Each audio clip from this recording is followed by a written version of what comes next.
رمضان کا مہینہ آ رہا ہے، دیکھو رمضان کے مہینے کے لیے وقتاً فوقتاً بیان ہوتے رہیں گے، لیکن ابھی سے ذہن میں ایک لائحہ عمل بنا لیں، ایک ایسا طریقہ کار اپنے ذہن میں رکھ دیں کہ میں یہاں کام بھی کروں گا لیکن اس کے ساتھ ساتھ اللہ تعالیٰ کے احکامات کی بجاوری بھی کرتا رہوں گا، تاکہ یہ رمضان کا مبارک مہینہ آ رہا ہے، میں دنیاوی کام بھی کرتا رہوں گا لیکن اپنی قبر اور آخرت بھی بناتا رہوں گا۔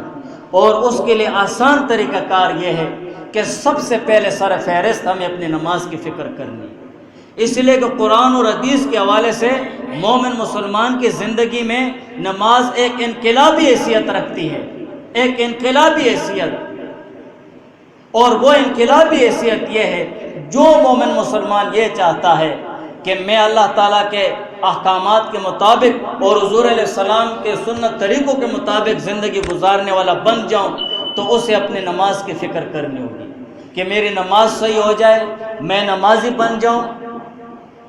جب تک نماز صحیح نہیں ہوگی ہماری، جب تک ہم نمازی نہیں بنیں گے ہمارے حالات نہیں سدھریں گے۔ ان الصلاۃ تنہی عن الفحشاء والمنکر، حضور علیہ السلام سے اللہ تعالیٰ کے اس آیت کے متعلق پوچھا گیا کہ قرآن میں اللہ تعالیٰ فرماتے ان الصلاۃ، بے شک یہ نماز تنہا منع کرتی ہے، عن الفحشاء والمنکر، برائیوں سے، غلط کاریوں سے اور ہر طرح ناروا کاموں سے نماز منع کرتی ہے۔ حضور علیہ السلام نے فرمایا جس کی نماز ایسی نہ ہو وہ نمازی نہیں ہے۔ ایک حدیث میں ہے کہ صحابہ نے حضور علیہ السلام سے عرض کہ یا رسول اللہ فلاں شخص وہ نمازیں پڑھتا رہتا ہے اور پھر چوری بھی کرتا ہے۔ حضور علیہ السلام نے فرمایا ان قریب اس کی نماز اسے اس کام سے روک دے گی۔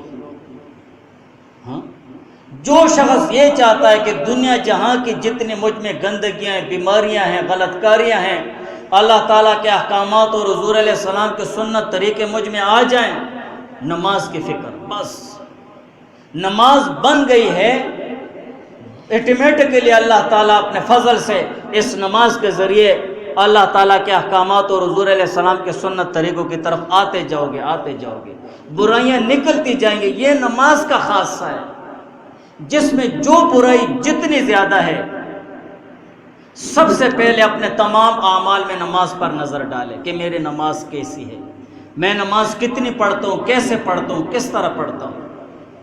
اپنی نماز کی فکر کرنی چاہیے، نماز کو سیکھنا، نماز کے الفاظ سیکھنا۔ ایک حدیث میں ہے کہ حضور علیہ السلام نے فرمایا ایک شخص 60 برس تک نماز پڑھتا رہے گا لیکن کبھی اس کا رکوع صحیح ہوگا تو سجدہ صحیح نہیں ہوگا، سجدہ صحیح ہوگا تو رکوع صحیح نہیں ہوگا، ویسے ٹھونگے مارتا رہے گا کوے کی طرح۔ نہیں، نماز اطمینان اور سکون کا نام ہے۔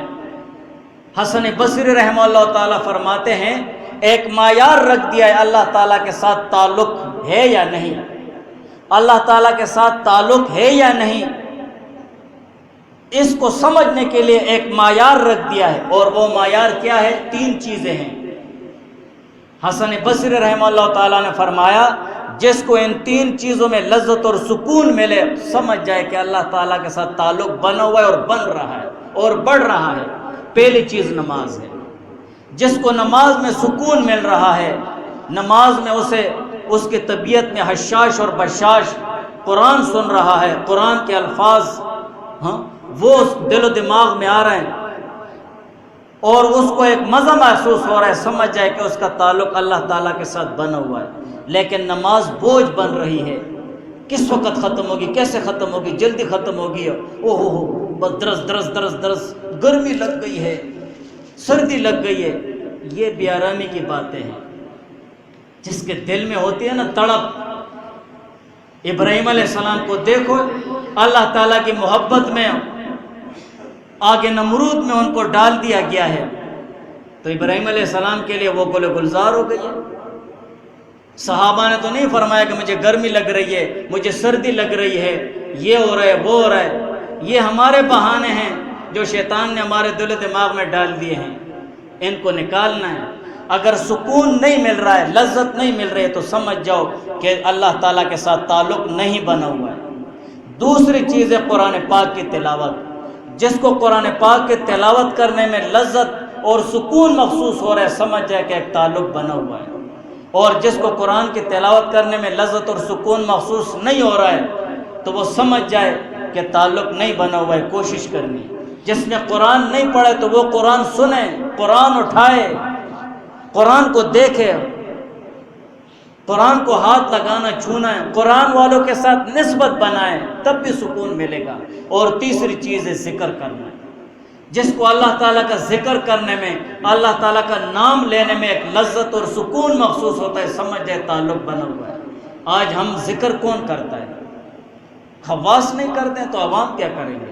ذکر کے لیے وقت نکالنا ہے۔ رمضان کا مہینہ سر پہ آ گیا ہے، سر فہرست اپنی نماز کی فکر کہ ابھی سے ہم اپنی نماز کی طرف توجہ دے دیں اور ان 3 چیزوں کی طرف توجہ دے دیں کہ ہم قرآن کی تلاوت زیادہ کریں، تھوڑا ذکر کے لیے مسجد میں بیٹھ جائیں۔ ابھی سے ہم 10 منٹ بیٹھیں گے، 10 منٹ بیٹھ جاؤ، جی نہیں چاہتا ہے بیٹھ جاؤ۔ اصل تصوف کیا ہے؟ اصل ولی اللہ کون ہوتا ہے؟ اصل ولی اللہ وہ ہے کہ ایک نیک کام دل نہ چاہتے ہوئے اس کو کرنا، یہ اللہ کا ولی ہے۔ دل چاہ رہا ہے اور کر رہے ہو تو یہ تو ولایت نہیں ہے، یہ تو نیکی کی طرف بڑھنا نہیں ہے۔ ذکر کی طرف میرا دل نہیں چاہ رہا ہے، بس ٹائم ہو گیا یار چلتا ہوں کمرے میں موبائل تھوڑا دیکھ لوں گا، کچھ گپ شپ کر لوں، نہیں، دل نہیں چاہ رہا ہے ذکر کی طرف، بیٹھ جاؤ، جیسے بیٹھ جاؤ اللہ تعالیٰ کے گھر میں، تھوڑا تھوڑا بیٹھو گے، تھوڑے تھوڑے سے زیادہ ہو جاؤ گے اللہ تعالیٰ کی عبادت میں۔ تو انشاءاللہ کوشش کرنی چاہیے کہ ہم اسی طرح وہ اپنے اعمال کی طرف توجہ دیں۔ اور ایک مسئلہ کسی نے پوچھا تھا کہ ایک روزہ رکھنا کیسا ہے؟ شریعت کے حوالے سے ایک روزہ رکھنا بالکل جائز ہے، نہ مکروہ ہے، نہ حرام ہے، نہ ناجائز ہے۔ ایک روزہ رکھنا بالکل جائز ہے۔ صرف 10 محرم الحرام یوم عاشورہ کا روزہ فقہاء نے اکیلا 10 محرم کا روزہ رکھنے کو مکروہ قرار دیا ہے، وہ اس وجہ سے کہ یہودیوں کے ساتھ مشابہت نہ ہے۔ 10 محرم کا روزہ یہودی بھی رکھتے ہیں اس دن کی تعظیم کی وجہ سے، اسی وجہ سے حدیث میں پھر آیا کہ 10ویں کے ساتھ نامہ یا 10ویں کے ساتھ 11واں بھی رکھ دو۔ لیکن آج محدثین اور فقہاء فرماتے ہیں کہ اگر صرف 10 محرم کا روزہ کوئی رکھ دے تب بھی جائز ہے، اسی لیے یہودی روزہ جانتے نہیں ہیں تو وہ اس دن روزہ کیا رکھیں گے؟ مشابہت نہیں رہی تو اسی وجہ سے اگر 10 محرم کا ایک روزہ بھی کوئی رکھ دے تب بھی جائز ہے۔ شب بارات ہے اور 15ویں شعبان کا ایک روزہ بھی کوئی رکھ دے تب بھی جائز ہے۔ تو احناف کے نزدیک فقہ حنفی میں کوئی روزہ ایک دن رکھنا ہے وہ مکروہ اور ناجائز نہیں ہے۔